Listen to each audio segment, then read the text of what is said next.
Hi guys, இன்னைக்கு உங்களுக்காக ஒரு சர்வைவல் மூவி தான் கொண்டு வந்திருக்கேன். ஸோ உங்களுக்கே பிடிக்கும்னு நினைக்கிறேன்.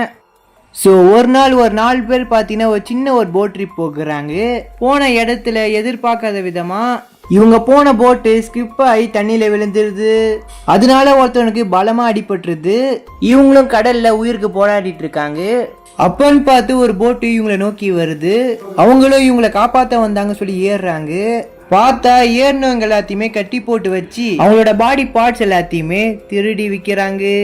ஸோ இதுலேருந்து எப்படி அவங்க சர்வைவ் பண்ணாங்க, அவங்க கிட்டேருந்து எத்தனை பேர் தான் உயிர் தப்பிச்சு வந்தாங்க அப்படின்னு சொன்ன கதை தான் 2024 ரிலீஸ் ஆன டெட் சி. வாங்க நம்ம ஸ்ட்ரைட்டா வீடியோக்குள்ளே போயிடலாம். படத்தோட ஸ்டார்டிங்கை நம்ம ஹீரோயினை காட்டுறாங்க. இவங்களோட பேர் காயா. இவங்களுக்கு அம்மா இல்லை, அவங்க ஒரு வருஷத்துக்கு முன்னாடி இறந்துட்டாங்க. அவளுக்கு அவங்க தம்பியும் அவங்க அப்பா மட்டும் தான் இருக்காங்க. இவங்க மட்டும் தான் தனியாக அவங்களோட ஃபேமிலியை ரன் பண்ணிட்டு இருக்கிறா. எப்பயுமே காயாவோட தம்பி அவங்க அம்மா எப்போ வருவாங்கன்னு சொல்லி கேட்டுட்டே இருப்பான். நம்ம அம்மா எப்பயுமே நம்ம கூட தான் இருக்காங்க அப்படின்னு சொல்லி அந்த பையனை ஆறுதல் பண்ணுவா. அதுக்கப்புறம் அவங்க அப்பா கிட்ட போய் நான் பிரேக்ஃபாஸ்ட் ரெடி பண்ணி வச்சுட்டேன், ஸோ சாப்பிடுங்க, போய் நான் என் ஃப்ரெண்டை பார்க்க போறேன் அப்படின்னு சொல்லிட்டு அவ கிளம்புறா. ஸோ காயாவும் ரொம்ப நாள் கழிச்சு அவளோட ஃப்ரெண்டை போய் பார்க்கறா. அவளோட பேர் பார்த்தீங்கன்னா தெசா. பார்த்த உடனே எப்படி இருக்கு, அவங்க வீட்டில் எல்லாம் நல்லா இருக்காங்களா அப்படின்ற மாதிரி பேசிட்டு இருக்கிறா. இந்த சைடில் தெசா பாய் ஃப்ரெண்டை காட்டுறாங்க. இவனோட பேர் பார்த்தீங்கன்னா ஜூலியன். இவன் இங்கே இருக்கிற போட்டில் தான் வேலை செய்யறான். கூடவே அவனோட ஃப்ரெண்டு இருக்கான், அவனோட பேர் எக்ஸெண்டர். ஜூலியன் பார்த்தீங்கன்னா நம்ம சின்ன ஒரு போட் ட்ரிப் போமா சொல்லிட்டு காயா கிட்டேயும் தெசா கிட்டேயும் கேட்க, தெசா போலான்ற மாதிரி சொல்ல, காயாவும் எனக்கு ஒரு தம்பி இருக்கான், அவனை போய் நான் வீட்டில் பார்த்துக்கணும் அப்படின்ற மாதிரி சொல்ல, அதுக்கு எக்ஸெண்டரும் நம்ம சன்செட்டுக்குள்ள வந்துடலாம், அதுக்கு தெசாவும் ப்ளீஸ் வாயான்னு சொல்லி கெஞ்சி கேட்கறா. ஒரு வழியா எப்படியோ காயா வரேன்ற மாதிரி ஒத்துக்கிறா. அதுக்கப்புறம் காயா அவளோட தம்பி கிட்ட பேசுறா. அவள் சின்ன ஒரு போட் ட்ரிப் போறேன், நான் கொஞ்ச நேரத்துல வந்துடுவேன், வீட்டுல சேஃபா இரு அப்படின்ற மாதிரி சொல்றா. அதுக்கப்புறம் இவங்களும் ட்ரெஸ் சேஞ்ச் பண்ணிட்டு ஸோ போட் ட்ரிப்புக்கு ஜாலியா போகிறாங்க. அப்ப காயாவும் எனக்கு இந்த ரைடு ரொம்பவே பிடிச்சிருக்கு அப்படின்ற மாதிரி எக்ஸெண்டரை பார்த்து சொல்றா. அவங்களும் ரொம்ப தூரம் போய் ஒரு ஐலாண்ட்ல போய் உக்காடுறாங்க. ஆளுக்கு ரெண்டு பேரா ஜோடியா ஒரு இடத்துல போய் உக்கார, இந்த சைட்ல காயாவும் எக்ஸெண்டரும் பார்த்தீங்கன்னா பேசிக்கிறாங்க. எனக்கு ஒரு இடமா போய் ரைடு பண்ணணும், அதான் எனக்கு ஆசை அப்படின்ற மாதிரி எக்ஸெண்டர் சொல்றான்.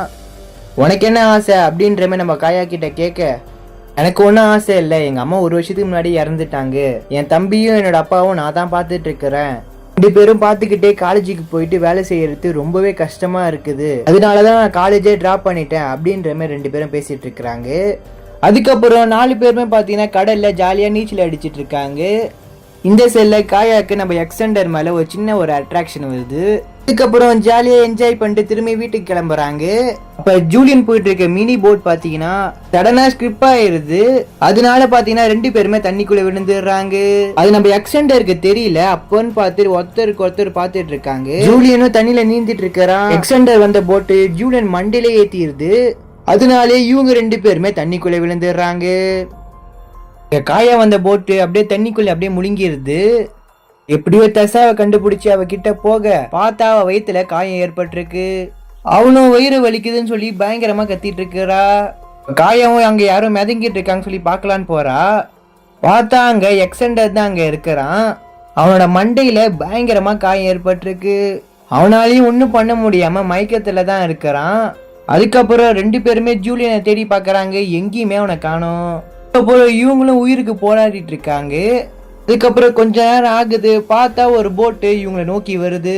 இவங்களும் காப்பாத்துங்க சொல்லி கையை காட்டி கத்திட்டு இருக்காங்க. அதுக்கப்புறம் போட் ஓட்டுறவனு அவங்கள பார்த்துட்டு அவங்க கிட்ட வந்து உதவி செய்யறான். ஸோ இங்கே எக்ஸ்டெண்டர் பார்த்தீங்கன்னா மண்டில் மட்டும் அடிப்படல, காலையும் பயங்கரமாக அடிபட்டிருக்கு. அதுக்கப்புறம் எப்படியோ பார்த்தீங்கன்னா 3 பேரும் தப்பிச்சிடுறாங்க. போட் ஓட்டுறவரோ என்ன ஆச்சுன்னு சொல்லி கேட்க, நாங்கள் 4 பேர் பார்த்தீங்கன்னா சும்மா ஒரு போட் ட்ரிப் வந்தோம், அப்போ போட்டு ஸ்கிப் ஆகி நாங்கள் தண்ணிக்குள்ளே விழுந்துட்டோம், இப்போ ஒருத்தர் மட்டும் அங்கே மிஸ் ஆகிட்டான் அப்படின்ற மாதிரி நாங்ககிட்ட சொல்ல, உங்கள் 2 பேரும் வழியில் துடிக்கிறாங்க, ஸோ யாருக்காச்சும் கால் பண்ணி வர சொல்லுங்க அப்படின்ற மாதிரி காயா சொல்கிறா. அதுக்கப்புறம் தெசாவும் நான் எக்ஸெண்டருக்கு தண்ணி எடுத்துட்டு வரேன் அப்படின்னு சொல்லிட்டு போட்டு உள்ள போகிறா. பார்த்தா ரொம்ப நேரமா தெசாவை காணோம். ஸோ காயாவும் தெசாவை கூட்டிட்டு கிடக்குறா. ஸோ வராதனால என்ன ஆச்சுன்னு சொல்லிட்டு இவளும் போட்டு உள்ள போய் பாக்குறா.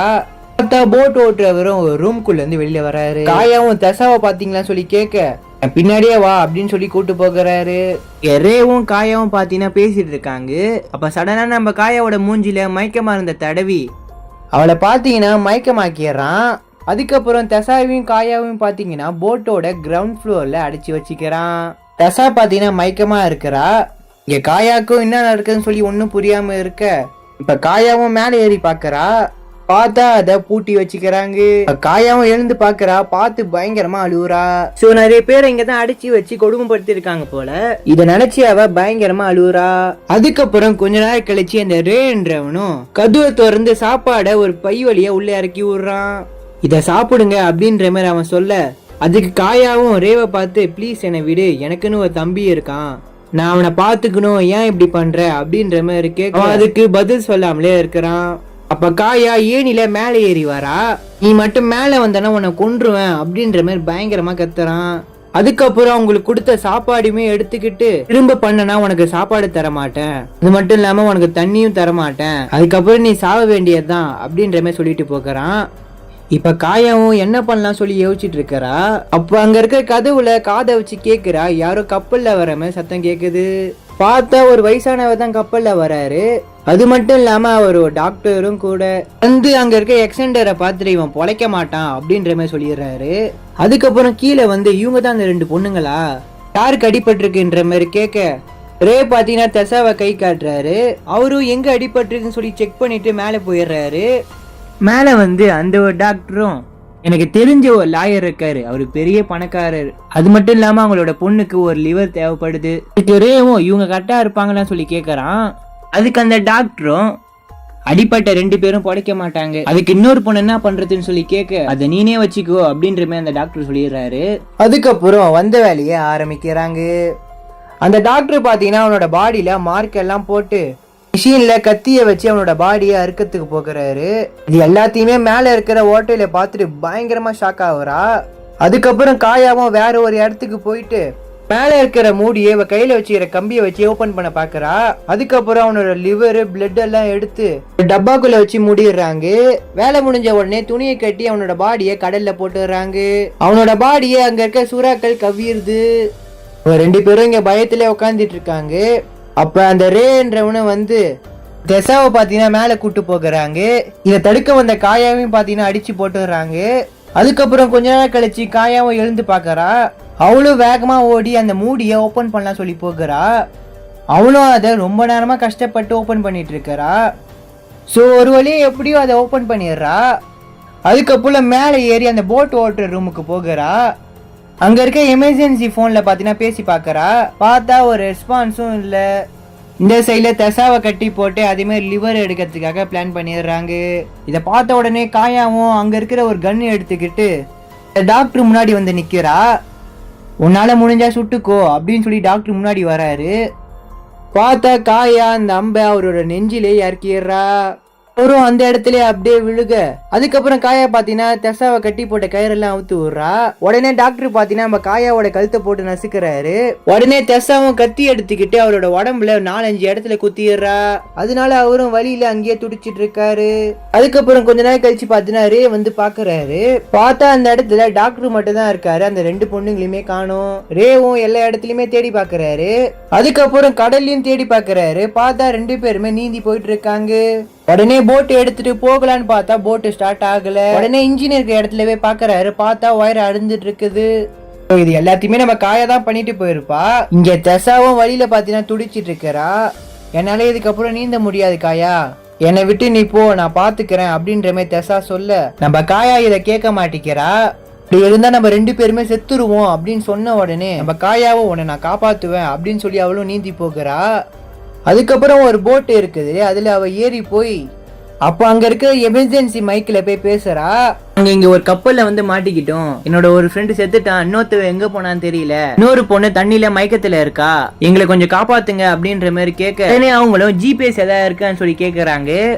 அவளும் தேடி பார்த்துட்டு என்கிட்ட ஃபயர் கன் தான் இருக்கு அப்படின்ற மாதிரி சொல்லிடுறா. அதுக்கு அவங்களும் ஃபயர் கனை வச்சு கிட்ட இருந்தாதான் சிக்னல் கொடுக்க முடியும், வேற இருக்கான்னு பாருங்க என்ற மாதிரி சொல்ல எல்லா போட்லயும் ஒரு ஜிபிஎஸ் மாதிரி ஒண்ணு இருக்கும், அது எல்லோ கலர் இல்லைன்னா ஆரஞ்சு கலர்ல இருக்கும், அப்படி ஏதாவது ஒண்ணு இருக்கா பாருங்க அப்படின்ற மாதிரி சொல்ல இப்படியே காயா பாத்தீங்கன்னா அந்த ஒரு ஜிபிஎஸ் கண்டுபிடிச்சிடுறா. அதை ஆன் பண்ணுங்க இல்லைன்னா தண்ணிக்குள்ள போடுங்க அப்பதான் ஒர்க் ஆகும்ன்ற மாதிரி சொல்ல அவளும் அவங்க சொன்ன மாதிரி ஆன் பண்ணி பாக்குறா. பார்த்தா ஒர்க் ஆகல. அப்போ அங்க இருக்கிற போலீஸும் வேற வழியே இல்ல, தண்ணிக்குள்ள போடாதான் ஒர்க் ஆகும் அப்படின்ற மாதிரி சொல்ல பார்த்தா ரேன்றவன நீந்திக்கிட்டே இந்த ஒரு இடத்துக்கு வந்துடுறான். காயாவும் அவன் வந்ததை கண்டுபிடிச்சி மெதுவா ஃபயர் கனால முன்னாடி போகிறா. பார்த்தா பின் சைடா வந்து நம்ம காயாவை பிடிச்சி கத்தியை எடுத்து நம்ம காயாவை வயிற்றுலயே குத்திடுறான். அப்படியே காயாவும் பார்த்தீங்கன்னா கீழே விழுந்துடுறாங்க. அதுக்கப்புறம் காயாவும் நம்ம ரேவோட கண்ணத்தை பிடிச்சி மெதுவா எழுந்து அந்த ஃபயர் கனை எடுத்து நம்ம ரே மூஞ்சிலே சுட்டுடுறாங்க. பார்த்தா மூஞ்சி எரியுது, அப்படியே வழியிலே கத்திட்டு கிடக்குறான். இப்ப காயாவும் அந்த வழியிலே அப்படியே படுத்துடுறாங்க. சில ரேன்றவன மூஞ்சி அரிஞ்சு போய் செத்து போயிடுறான். அதுக்கப்புறம் காயாவும் வலியோட எழுந்து ஜிபிஎஸ் கடலுக்குள்ள தூக்கி போட பாக்கறா. பார்த்தா அது அந்த போட்டோட உச்சியில போய் நிக்குது. அவளால அதை நவுந்து போய் தள்ள கூட முடியல. அவளும் அப்படியே அங்கேயே மயக்கமாயிடுறா. போட்டும் இப்ப மெதுவா மூவ் ஆகி போகிறதுனால இந்த ஜிபிஎஸ் மெதுவா அந்த கடலுக்குள்ளேயே விழுந்துருது. ஸோ அதுக்கப்புறம் அந்த ஜிபிஎஸும் பார்த்தீங்கன்னா ஆக்டிவ் ஆயிருது. அப்படியே இந்த சீனை கட் பண்றாங்க. பார்த்தா நம்ம காயாவை தெரிய ஒரு போட் இந்த ஷிப்பை நோக்கி வருது. வந்து நம்ம காயாவை செக் பண்ணி பாக்குறாங்க, இன்னும் உயிர் இருக்குது. ஸோ அவளையும் பார்த்தீங்கன்னா ரிசீவ் பண்ணிடுறாங்க. சில தெசாவை பார்த்தீங்கன்னா அந்த கடல்லே மயங்கிடுறா. வந்த ஆள்களும் நம்ம தெசாவை ரிசீவ் பண்றாங்க. பார்த்தா அவளுக்கும் உயிர் இருக்குது. அதுக்கப்புறம் போன 4 பேர்ல 2 பேர் மட்டும் எப்படியே உயிர் தப்பிச்சிடுறாங்க. கடைசியோட இந்த படம் போனது பிடிச்சிருந்தா மறக்காம ஒரு லைக் போட்டு போங்க.